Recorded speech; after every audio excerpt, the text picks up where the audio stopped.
Hello beta, welcome back. Let's start the word to word explanation of the chapter 6 of Flamingo. ये हमारा Flamingo का 6th chapter है बेटा. Name of the chapter is White Sand Pancake. In the introduction, I told you why this title is given to this chapter. I told you what is the theme of this chapter. I told you regarding the characters also. Then in the second video, I told you regarding the summary of this chapter. I told you this one is not having any story. It's only representing different incident, the experience of narrator when he worked in the Gemini studio. ठीक है, जब वो Gemini Studio में काम करता था तो वहाँ के एक्सपीरियंस उसने बताए हैं अशोका मित्रन ने. Ashoka Mitra, this extract, this part is taken from the autobiography of Ashokamitran and that is my years with boss. ठीक है, चलिए वो सारी बातें मैं बता चुकी हूँ बेटा. आप उन वीडियोज़ को देख लेना. The things would be clear, चीज़ें आपको बिल्कुल क्लियर हो जाएंगी. And now start reading. अब रीडिंग स्टार्ट करते हैं. Now pay attention toward this one, and the very important thing I want to tell you beta, pay attention toward the words. Make your vocab strong. Pay attention toward the description, then you will able to give the answer. आप answer summary से नहीं दे पाएंगे. Summary से आप concept समझ सकते हैं, but answer आप दे पाएंगे when you will read the chapter very carefully. चलिए स्टार्ट करते हैं. Ashoka Mitran. Ashoka Mitran, a Tamil writer, I told you, recounts his years at Gemini Studio in his book My Years with Bose, which talks of the influence of movies on every aspect of life in India. Ashoka Mitran कौन थे? एक Tamil writer थे जो recounts means होता है बेटा remembers, recalls. ठीक है, अपने वो साल याद करता है अपनी बुक में, अपनी ऑटोबायोग्राफी में. और ऑटोबायोग्राफी का नाम क्या? माई ईयर्स विद बोस. वो टाइम पीरियड याद करता है जो वो जेमिनी स्टूडियो में काम किया करता था, जहाँ पे वो ये भी बताता है, इस बुक के अंदर बताया है कि इस बुक के अंदर उसने एक्सप्लेन किया है कि मूवीज़ का उसकी लाइफ के ऊपर कितना इन्फ्लुएंस था, कितना प्रभाव था. वो सारा भी उसने अपनी राइटिंग्स में एक्सप्रेस किया है. The Gemini studio located in Chennai was set up in 1940. It was one of the most influential film producing organization of India in the early days of Indian filmmaking. Okay, it's clear भाई. आज इस time पे भाई पुराने time पे जब film making थी तो उसमें जेमिनी स्टूडियो का बहुत बड़ा रोल था. और ये कहाँ पे था? चेन्नई में था. और कब से वो एस्टेब्लिश हुआ था? 1940 में. It's founder was S Vasan. ठीक है, इसके जो फाउंडर थे, जो इसके ओनर कह सकते हैं आप, कौन थे? S Vasan. The duty of Ashokamitran in Gemini studio was to cut out the newspaper clippings. देखो बेटा, कल भी एक गुड़िया ने डाउट भेजा था, शायद मुस्कान का डाउट था कि मैम अशोका मित्रन और office boy, those were same और different. Because I told you in the summary बेटा, in the starting I told you office boy and narrator and same. ठीक है, मैंने ये कहा था office boy and narrator those were same. वो क्या थे? सेम थे. कुछ बुक्स पता है क्या कहते हैं बेटा? ऑफिस बॉय नरेटर डिफरेंट थे. बट हम अपनी एनसीईआरटी को फॉलो करेंगे. देखो एनसीईआरटी क्या कहती है? The duty of Ashokamitran in Gemini studio was to cut out newspaper clippings on a wide variety of subjects and store them in files. ये same task was done by office boy also. ऐसा ही काम कौन करता था? Office boy भी करता था. ठीक है, तो कहीं इसलिए कंसिडर कर लिया जाता है कि नरेटर ही ऑफिस बॉय था, but this is not so. Narrator was different and office boy was different. Clear? देखिए, the duty of Ashokamitran in Gemini studio. अभी बात की क्या करना? न्यूज़पेपर क्लिपिंग्स उनको कट करना अलग अलग सब्जेक्ट पे, और फिर उन्हें फाइल में स्टोर करके रखना. Many of these had to be written out by hand. कई तो ऐसी होती थी वो हाथ से लिखता था. Although he performed an insignificant function, he was most well informed of all the members of the Gemini family. हालांकि वो ऐसे परफॉर्म करते, उसकी जो कहें कि उसकी जो रैंक थी जेमिनी स्टूडियो में वो बड़ी इनसिग्निफिकेंट थी. ठीक है, वो उसकी बहुत ज़्यादा इंपॉर्टेंस वहाँ पे नहीं थी. उसका काम क्योंकि इनसिग्निफिकेंट था, उसका जो फंक्शन था, उसका जो वर्क उसे अलॉट किया गया था, that was not so important. वो बहुत ज़्यादा इंपॉर्टेंट नहीं था. But in spite of that also he knows all the members of the Gemini family. Gemini family, the persons who were working in Gemini studio, सबको जानता था बहुत अच्छे से. The following is an extract from his book My Years with Boss. Very easy. ये आपका जो chapter है वो उनकी ऑटोबायोग्राफी से लिया गया है. अभी मैंने थोड़ी देर पहले बताया था और उसका नाम है माई ईयर्स विद बॉस. ये था आपका इंट्रोडक्शन, जो आपको ये बातें थोड़ा सा पता होनी चाहिए. ठीक है, अब आते हैं इसकी वर्ड टू वर्ड रीडिंग पे बेटा. अब बहुत ध्यान से समझना. देखिए, pancake. Pancake was the brand name of makeup material. Pancake क्या था? ब्रांड नेम था। किसका ब्रांड नेम था? मेकअप मटीरियल का ब्रांड नेम था। And that Gemini Studio bought in truckloads है, जो जेमिनी स्टूडियो में ट्रक भर भर के लाया जाता था। Pancake was the brand name of the makeup material that Gemini Studio bought in truckloads है, जिसे जेमिनी स्टूडियो खरीद के ट्रक भर भर के लाता था। क्यों भाई? मेकअप के लिए। किसके मेकअप के लिए? हीरो हीरोइन के लिए, क्योंकि वहाँ पे शूटिंग होती थी ना। ग्रेटा गार्बो, ठीक है, ग्रेटा गार्बो हु इज, देखिए यहाँ पे आपका फर्स्ट में मेंशन भी है नीचे, ये पढ़ लेना, ठीक है। ज़्यादा डिस्क्रिप्शन के लिए मैं आपको शॉर्ट में बता देती हूँ। शी वॉज एन एक्ट्रेस, ठीक है, एक एक्ट्रेस का नेम है। मस्ट हैव यूज्ड इट, शायद ग्रेटा गार्बो ने भी इसे यूज़ किया था। Miss Gohar must have used it, ये भी यहाँ पे एक्सप्लेन मिलेगा आपको। मिस गोहर भी एक्ट्रेस का नेम है बेटा, उसने भी शायद इसे यूज़ किया था। Vyjayanthimala must also have used it. Vyjayanthimala से तो लगभग काफ़ी बच्चे अवेयर भी होंगे, क्योंकि ये जो है वो ज़्यादा पुरानी जो है वो नहीं है, मतलब ज़्यादा पुरानी तो है बट बहुत फेमस रही थी वैजंती माला मूवीज़ में, ठीक है। तो वैजंती माला ने भी शायद इसे यूज़ किया था। But Rati Agnihotri may not even heard of it, लेकिन शायद रति अग्निहोत्री ने तो इसका नाम भी नहीं सुना होगा। क्यों? क्योंकि रति अग्निहोत्री क्या थी? मॉडर्न एक्ट्रेस थी। वो एंशियंट टाइम पीरियड, मतलब बहुत ऑल टाइम पीरियड में जब फिल्म मेकिंग 1940 में 1930 में थी, उस टाइम पे ये थी सारी हीरोइंस, और ये जो थी ये मॉडर्न हीरोइन थी। अब अगर किसी को पैनकेक लगाए किसी हीरोइन को, तो क्या ये पॉसिबल है? नहीं है ना। अब तो बहुत सारी जो है वो ब्रांड आ चुकी हैं, बहुत सारी जो है वो जो ब्रांड हमें पता भी नहीं है वो वैसा मेकअप मटेरियल यूज़ करते हैं। तो इसीलिए यहाँ पे बस कुछ नहीं है, सिर्फ एक सिंपल सी बात बताई है कि जो पुरानी हीरोइन थी वो इसको यूज़ करती थी, और नई वाली ने शायद इसके बारे में सुना भी नहीं होगा। किसके बारे में? पैनकेक के बारे में। क्वेश्चन क्या आता है? What is pancake? बस 2 मार्क्स में क्वेश्चन आता है, तो सीधा आप बताएंगे pancake was the brand name of the makeup material, ठीक है, that Gemini Studio bought in truckloads. चलिए नेक्स्ट पे चलते हैं। Makeup department. अब देखो पैनकेक आया तो मेकअप डिपार्टमेंट की बात तो जरूर आनी है। The makeup department of the Gemini Studios was in the upstairs of a building that was believed to have been Robert Clive stable. जो मेकअप डिपार्टमेंट था जेमिनी स्टूडियो में, वो ये मतलब समझा जाता है कि कभी वहाँ पे रॉबर्ट क्लाइव की स्टेबल हुआ करती थी, जहाँ पे अब क्या बना हुआ है? मेकअप डिपार्टमेंट बना हुआ है, ठीक है। And a dozen other buildings, और बताते हैं थोड़ा सा रॉबर्ट क्लाइव के बारे में। Dozen other buildings in the city are set to have been his residence. ये कहा जाता है कि उस शहर में, कौन से शहर की बात हो रही है बेटा? कौन सी सिटी की? चेन्नई की, ठीक है, कि चेन्नई में उसके बहुत सारे रेजिडेंट्स थे, बहुत सारे उसके घर थे जहाँ पे वो भाई रहता था। Means he was not having only one residence regarding whom we are talking regarding Robert Clive, ठीक है। For his brief life and an even briefer stay in Madras, Robert Clive seems to have done a lot of moving, besides fighting some impossible battles in remote corners of India and marrying a maiden in St. Mary Church in Fort St. George। Saint George पता नहीं आपका?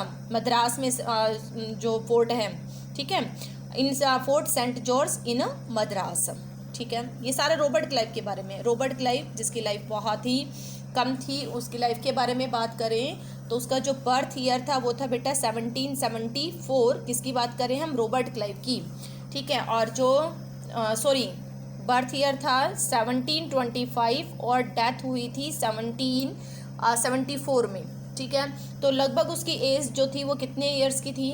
49 to 50 की as तक वो उन्होंने survive किया था। तो इतनी कोई लंबी ज़िंदगी उनकी नहीं थी, 50 ईयर्स की एज को ब्रीफ लाइफ बोला है, ठीक है। तो इस थोड़ी सी छोटी सी लाइफ में उन्होंने जो है, और थोड़े टाइम पीरियड तक ही वो मद्रास में रुके थे, इतने थोड़े टाइम पीरियड में उन्होंने बहुत सारी इम्पॉसिबल बैटल्स को भी जीता, लड़ाइयाँ भी जीती, और साथ में वहीं पे इंडिया के अंदर ही, इंडिया में रहते रहते उन्होंने शादी की, ठीक है, सेंट मैरी चर्च में। और ये सेंट मैरी चर्च जो था वो कहाँ पे था? इसमें फोर्ट में, सेंट जॉर्ज में, and this one is situated in Madras. So easy, ठीक है। तो 2 क्वेश्चन निकलते हैं बेटा फर्स्ट पैराग्राफ से। The first question I told you what is pancake, and second question where did makeup department situated, ठीक है। अब you will tell it is consider that it is situated in the Robert Clive stable It is considered that it was usually used as a stable by Robert Clive. ठीक है. Now come on the next one. आप देखिए, the makeup room had the look of hair cutting saloon with lights at all angles around half a dozen large mirrors. Makeup department बिल्कुल कैसे लगता है, hair cutting salon. ठीक है, जैसे parlour में एंट्री कर दी हो, हेयर कटिंग सैलून समझते हैं ना, बाल काटने वाले जो सैलून होते हैं. ठीक है, और जहाँ पे बड़े बड़े एंगल्स पे अलग अलग एंगल्स पे बड़ी बड़ी लाइट लगी हुई है और बड़े बड़े मिरर लगे हुए हैं. ठीक है, and half a dozen mirror उसने बताया, मतलब बहुत सारे, हाफ अ डजन समझते हो भी 5-6 मिरर लगे हुए बड़े बड़े और बड़ी बड़ी लाइट्स लगी हुई हैं. They were all incandescent lights. Incandescent giving out light when heated. ठीक है, इनकैंडेसेंट लाइट जो कि हीट प्रोड्यूस करती हैं बहुत ज़्यादा, जैसे मरकरी लाइट होती है ना. ठीक है, इस तरह की लाइट होती है इनकैंडेसेंट लाइट, तो वो बहुत ज़्यादा हीट प्रोड्यूस करती हैं. तो देखना यहाँ से क्वेश्चन आता है, इसलिए मैं आपको बता रही हूँ. So you can imagine the fire misery of दो सब्जेक्टेड टू मेकअप. तो आप इमेजिन कर सकते हैं उन पर्सन के बारे में जिनका वहाँ पे मेकअप होता था, उनके दर्द को. फायरी मिजरी, मिजरी होता है बेटा pain, fiery a lot of the pain which they have to bear, you can imagine that one. आप उस दर्द को इमेजिन कर सकते हैं भाई, इतनी ज़्यादा गर्मी में कैसे उनका मेकअप होता था. The makeup department was headed by a Bengali. ठीक है, ये यहाँ तक क्लियर हो गया. उनकी फायर मिजरी बता दी. ये क्वेश्चन आता है. ठीक है, why did writer say this. Writer ऐसा क्यों कहता है, they have to bear a lot of pain, because of this there was a lot of the heat was produced because of incandescent light. अब आगे सब समझिए. देखिए, ये आ गया आपका नेशनल इंटीग्रेशन. क्वेश्चन मैंने आपको बताया था, यहाँ से निकलता है. How did makeup department give the example of national integration. कैसे देता है, ऐसे देता है जैसे मैं आपको एक्सप्लेन करती हूँ. देखना, national integration you know very well, राष्ट्रीय एकता. ठीक है, the makeup department was first headed by a Bengali. पहले वहाँ पे हेड था, वो कौन था, बंगाल का रहने वाला था. Who became too big for a studio and left. मतलब वो स्टूडियो के लिए बहुत बड़ा बन गया और फिर छोड़ दिया. बहुत बड़ा बन गया मतलब studio was not able to afford the salary और एनी अदर रीज़न. हो सकता है कि भी सैलरी अफोर्ड नहीं कर पा रहा हो या और कोई रीज़न हो, तो इसने छोड़ दिया. ही वॉज सक्सीडेड बाय अ महाराष्ट्रियन. उसके बाद कहाँ का आ गया बेटा, महाराष्ट्र का. पहले कहाँ का था, बंगाल का था. And who was assisted by a Dharwar Kannadiga. ठीक है, उसका जो असिस्टेंट था, ये नाम दे रखा है बेटा, धारवर कन्नडिगा उसका असिस्टेंट था. एंड आंध्रा, जो कहाँ से बिलोंग करता था बेटा, आंध्र प्रदेश से बिलोंग करता था. ठीक है, एंड मद्रास इंडियन क्रिश्चियन. ठीक है, साथ में उसके और भी थे जो उसे असिस्ट करते थे. एक मद्रासी था और एंड एंग्लो बर्मीज भी था एक. एंड यूजुअली लोकल तमिल, सो तमिलनाडु के भी बहुत सारे रहने वाले किसको असिस्ट करते थे, मतलब those were working in makeup department. ये सब कहाँ पे काम कर रहे थे, मेकअप डिपार्टमेंट में. ठीक है, हेड को असिस्ट कर रहे थे, मतलब उसके अंडर काम कर रहे थे. किसके अंडर काम कर रहे थे, जो कि कहाँ से बिलोंग करते थे, महाराष्ट्र से. तो ये नेशनल इंटीग्रेशन ही है ना. The head belong to Maharashtra and other persons who were working under him, those belong to Andhra, Tamil Nadu and Anglo Burmese is also there. ठीक है, बर्मा से भी था. तो ये सारी चीज़ें क्या रिप्रेजेंट करती हैं कि ये यहाँ पे रिप्रेजेंट करती हैं the persons belong to different states were working together in the makeup department. So in such manner we can say that makeup department was a perfect example of national integration. Got it? चलिए यहाँ तक clear है बेटा. अब देखिए next, ये national integration आ गया. ये फायर मिजरी आ गई थी, इससे पहले रॉबर्ट क्लाइव आया था, उससे पहले पैनकेक आया था. 4 पॉइंट आए हैं. आगे चलते हैं. All this show that there was a great deal of national integration long before AIR. जो बात मैंने आपको बता दी ना, वो ये देखो अब फिर बता रहा है आपको. वो कह रहा है ये सब ये दिखाता कि वहाँ पे नेशनल इंटीग्रेशन उससे पहले भी चल रही थी, जब AIR all India radio, AIR क्या, all India radio and Doordarshan began broadcasting programmes on national integration. जब इन्होंने प्रोग्राम शुरू किए नेशनल इंटीग्रेशन के लिए, राष्ट्रीय एकता के लिए, उससे पहले तो यहाँ पे नेशनल इंटीग्रेशन जो है वो चल ही रही थी. उसका एग्जाम्पल ये दे ही रहे थे. ठीक है, this gang of national integrated makeup man could turn any decent looking person into a hideous crimson hued monster with the help of truckloads of pancake. ये जो गैंग था, मतलब ग्रुप है, गैंग से मतलब ये नहीं कि रोबर्स थे, गैंग से मतलब ग्रुप.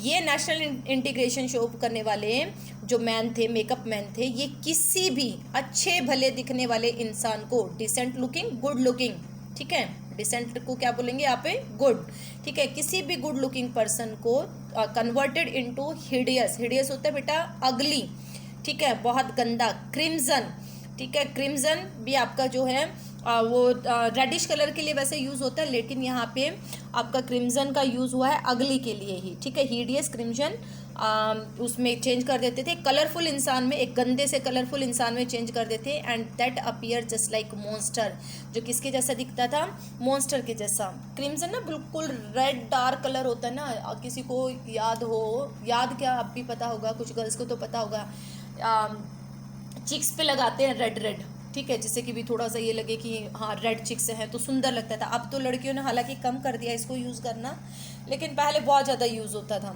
तो वो चीज़ शायद वहाँ पे भी थी, इसलिए क्रिम्जन वर्ड यूज़ किया, क्योंकि क्रिम्जन जो आपका वर्ड है बिल्कुल जो मेहरून कलर होता है, डार्क रेड कलर, उसके लिए यूज़ होता है क्रिम्सन कलर। तो वो कहते हैं कि किसी भी अच्छे भले दिखने वाले इंसान को एक गंदे से रंग बिरंगे मॉन्स्टर जैसा उसे बना देते थे, और किसकी हेल्प से, with the help of truckloads of pancake, pancake की हेल्प से, and a number of other locality made potions and lotions, ठीक है, और बहुत सारे जो वहाँ के जो और वही चीज़ें थी, पोषण लोशन, वो भी लगा के, पैनकेक तो लगाते ही लगाते थे, और पोषण लोशन भी लगा के, ठीक है। अगर हम पोषण लोशन को देखें तो पोषण लोशन क्या होता है, पोषण तो होता है बेटा एक ड्रिंक होता है, ठीक है, पोषण किसको बोलते हैं, एक ड्रिंक को, जो कि एक मेडिसिन की जैसे यूज़ किया जाता है अपने आप को बहुत ज़्यादा वो दिखाने के लिए, यंग दिखाने के लिए, ठीक है। लोशन होता है ये, this one is a liquid used for treating the skin, treating the skin का मतलब ये आपका क्रीम वगैरह जो यूज़ करते हैं ये सारे लोशंस में आते हैं, ठीक है, जो क्रीम यूज़ होती है, और पोशंस एक ड्रिंक होता है, दोनों का रिलेशन ब्यूटी से है। सुंदर दिखने के लिए जो ड्रिंक पीते हैं ना वो पोषण में, सुंदर दिखने के लिए जो लगाते हैं वो किस में, लोशन में, ठीक है। तो पैनकेक तो लगाते थे, साथ में पोषण लोशन भी यूज़ करते थे। Those were the days of mainly indoor shooting, वो दिन कैसी शूटिंग के थे, इंडोर शूटिंग के। आई told you in the introduction में मैंने आपको बताया इंडोर शूटिंग उस टाइम पे ज़्यादा होती थी। And only 5% of the film was shot outdoors, 5% ही बाहर शूट होती थी।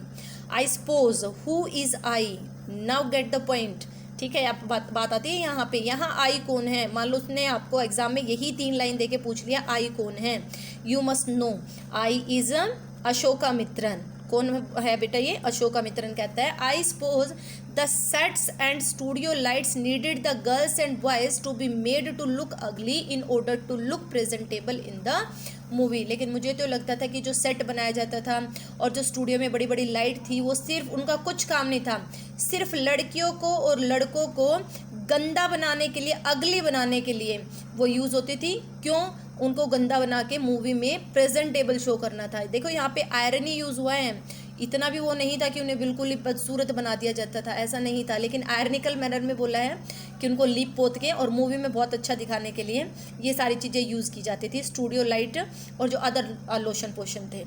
चलिए, अ स्ट्रिक्ट हायरकी, अब आई हमारी काम की बात जहाँ से क्वेश्चन आता है। A strict hierarchy was maintained in the makeup department. देखो नेशनल इंटीग्रेशन का एग्जाम्पल तो हमने बात कर ली, अब क्वेश्चन हायरकी का आता है, तो हायरकी कैसे थी वहाँ पे मेकअप डिपार्टमेंट में, वो अब बात करेंगे। हायरकी मैंने आपको बताया था, there are different levels of importance in an organisation. जैसे हमने बात की थी कि टॉप पे, हम स्कूल का एग्जांपल ले, टॉप पे हुए हमारे चेयरमैन सर, नेक्स्ट पे हुए कौन, प्रिंसिपल सर, प्रिंसिपल सर से नीचे कौन आए, एचओडी। तो संस्कारम में भी क्या चल रही है, हायरकी का प्रोसीजर फॉलो हो रहा है, ठीक है। तो ऐसा ही प्रोसीजर कहाँ फॉलो हो रहा था, उसमें जेमिनी स्टूडियो में। कैसे, सुनिए, बस इतना सही पढ़ेंगे बेटा, लिसन केयरफुली, जो हमारा आज मेकअप डिपार्टमेंट कंप्लीट हो जाएगा। The chief makeup man made the chief actress and actresses अगली। सबसे पहले देखिए, सबसे टॉप पे कौन है, चीफ मेकअप मैन। किसका मेकअप करता है, चीफ है तो चीफ का ही करेगा। तो चीफ एक्ट्रेस एंड एक्ट्रेस, रटने की कोई ज़रूरत नहीं है, समझते जाओ बस। Senior assistant, second hero and heroine, ठीक है, जो उसका सीनियर असिस्टेंट, किसका असिस्टेंट हुआ, चीफ का एक असिस्टेंट था, सीनियर असिस्टेंट, वो सेकंड हीरो हीरोइन का। सेकंड हीरो हीरोइन, जैसे कोई हीरो है, उसका दोस्त है, उसका भाई है, तो सेकंड हीरो में कंसिडर होते हैं। Junior assistant the main comedian, junior assistant किसका मेकअप करता था? मेन कॉमेडियन का, एंड सो फोर्थ, और कोई होता, अगर और कोई वो कैरेक्टर था तो उनका भी करता था। The players who played the crowd were the responsibility of the office boy, और जो भीड़ था उसका मेकअप कौन करता था? भीड़ का मेकअप ऑफिस बॉय करता था। ठीक है, अब ध्यान से समझना, ऑफिस बॉय के बारे में अब डिस्क्रिप्शन आएगा। Even the makeup department of the Gemini Studio had an office boy. देखना, मेकअप वो कहता है कि मेकअप डिपार्टमेंट में भी एक ऑफिस बॉय था। On the days when there was a crowd shooting you could see him mixing his paint in a giant vessel. यहाँ पे ही कौन है? Office boy. जब कभी भी वहाँ पे क्राउड, उसमें जेमिनी स्टूडियो में क्राउड की शूटिंग होती है तो आप उसको ऑफिस बॉय को देख सकते हैं, वो अपने जाइंट वेसल में, जाइंट लार्ज, बड़ा, ठीक है, एक लार्ज वेसल में उसको अपना पेंट घोलते हुए देख सकते हैं। अब पेंट यहाँ पे आप समझ रहे हो वो किसको कह रहा है? पेंट वो बोल रहा है उसी पैनकेक को, ठीक है। And slapping it on the crowd players, और उसको किस पे पोत देता है? क्राउड प्लेयर्स पे। यार्निकर मैनर में बोला है बेटा, ऐसा नहीं है कि वहाँ पे उन पे वाइट वॉश कर रहा है कि उसने ब्रश से उनको पोत दिया, नहीं, पर ये था कि भी थोड़ा सा वहाँ पे मेकअप पहले ज़्यादा होता था तो अपना फटाफट वो सारे क्राउड का मेकअप करता था। जैसे फंक्शंस में होता है ना, फंक्शंस में देखा होगा सब रेडी होते हैं, एनुअल फंक्शन होता है, ऐसे ही। The idea was to be close very pore on the surface of the face in the process of applying makeup. बस मैं उसका मेकअप का एक ही मोटिव होता था कि जो फेस का जो सरफेस है उसका हर एक पोर फिल होना चाहिए, ठीक है, मतलब पूरा फेस कवर होना चाहिए, main point. And he was not exactly a boy, this is the main thing, ये जो हम पढ़ रहे हैं ना ये बहुत इंपॉर्टेंट है। ऑफिस बॉय कोई एक लड़का नहीं होता था, बॉय वर्ड बेशक से उसके डेजिग्नेशन के साथ लग रहा है लेकिन वो लड़का नहीं होता था। He was in his early 40s, ठीक है, लगभग 40 साल के आसपास का होता था। Having entered the studio years ago in the hope of becoming a star actor और a top screen writer, director, lyric writer, जो कभी जेमिनी स्टूडियो में जो है स्टार एक्टर बनने के लिए आया था, टॉप स्क्रीन राइटर बनने के लिए आया था, डायरेक्टर बनने के लिए आया था, लिरिक राइटर बनने के लिए आया था, but what he became an office boy and he was a bit of poet, और साथ में वो क्या था? एक पोइट भी था, ठीक है। तो ये कुछ बातें हैं जो हमारी नरेटर के साथ मैच करती हैं, क्योंकि नरेटर खुद एक पोइट भी था, राइटर भी था, ठीक है। तो थोड़ा सा यहाँ पे कन्फ्यूज़न आ जाता है, लेकिन ऑफिस बॉय और नरेटर को हम डिफरेंट लेके चलेंगे। यहाँ तक आपका पॉइंट क्लियर है बेटा? बस आज इतना ही, ठीक है, और बाकी अपना कल आगे स्टार्ट करेंगे, क्योंकि अब यहाँ पे सारा जो है वो शुरू हो गया। कौन? Office boy. मेकअप डिपार्टमेंट यहाँ पे फिनिश हो जाता है, मेकअप डिपार्टमेंट तक के सारे पार्ट कंप्लीट हैं। एक बार देखो, फिर से बता देते हो ब्रीफ में हमने क्या पढ़ा। हमने स्टार्टिंग में बेटा पैनकेक को डिस्कस किया, लेटर हमने उस मेकअप डिपार्टमेंट को बात की, पहले तो प्लेस को डिस्कस किया, it is situated in Robert Clive's table, ठीक है। Third we started to discuss some makeup room just like hair cutting salon having big lights and all these things. Then we discussed makeup department represent a good example of national integration, how it is I told you, ठीक है, क्योंकि different states के लोग वहाँ पे इकट्ठे काम करते हैं, तो नेशनल इंटीग्रेशन। हायरकी भी रिप्रेजेंट करता है, उनका काम क्या है भाई? सबको गंदा बनाना, बट ये आयरनी का यूज़ हुआ है बेटा, इस बात को समझना। अब ये थोड़ी ना कि गंदा बना के मूवी होती थी, नहीं ना, स्मार्ट बना के, सुंदर बना के तो की जाती थी, तो ये आयरनी का यूज़ हुआ है। फिर हायरकी बता दी, एक चीफ मेकअप मैन था, फिर उसका सीनियर असिस्टेंट था, फिर जूनियर असिस्टेंट था, फिर ऑफिस बॉय था, सबका काम बटा हुआ था, छोटे से बड़े से छोटे की तरफ। तो ये हायरकी प्रोसीजर हो गया, हायरकी मैंने आपको समझाई दिया। फिर ऑफिस बॉय को एक्सप्लेन कर दिया कि ऑफिस बॉय कोई लड़का नहीं होता था, वो अर्ली 40s की एज का था, and beside that he came in that studio in the hope that to become an actor, to become a director, to become a screenwriter, but he became an office boy, ठीक है। चलिए, thank you so much बेटा for watching this one. If anyone is having doubt ask to me, कोई doubt हो तो बेटा पूछ लेना, otherwise watch this one and try to do the questions. Thank you so much again.